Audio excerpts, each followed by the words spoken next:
歡迎大家今日出席由香港都會大學發展及校友事務處同埋都會大學校友會聯合舉辦嘅夢想人生，從解夢了解情緒，了解人生解夢工作坊。我哋今日舉辦呢一個解夢工作坊，就係希望大家可以了解自己嘅情感同埋壓力嘅來源，幫助我哋面對生活中嘅挑戰。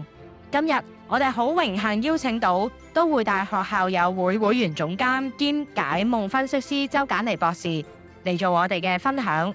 周博士會用科學嘅角度帶領大家了解夢嘅深層意義，幫助大家應對生活中嘅壓力同埋情緒，從而提升大家嘅自我認識同埋成長。潛意識咧就會用夢呢個方法去話俾你聽一啲資訊嚇，只不過我哋係唔識解啫。用啲最簡單嘅方法去解夢咧，就當一個夢係一個童話啊、神話啊、電影啊、隱喻啊呢啲咁嘅方法解夢咧，我會覺得唔係解咗就等於解咗，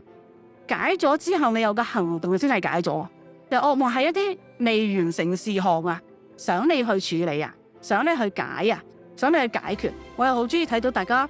嗰個人生嘅改變，睇住啲人改變，我真係話俾你聽，心夢即係俾錢都買唔到呢種喜悅㗎。有時真係諗唔明唔緊要嘅，只要諗得明嗰一 part 咧，就做嗰一 part 就得㗎啦。喺每一步裏面嘅夢都喺度提醒緊我係咪啱，係咪 on the right track 咁樣㗎，咁你就會放心好多。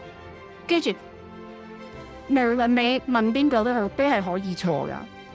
而且冇所謂㗎。如果你繼續行嘅時候咧，如果佢最後回頭發現咧，你錯嘅嘢都係有意義㗎。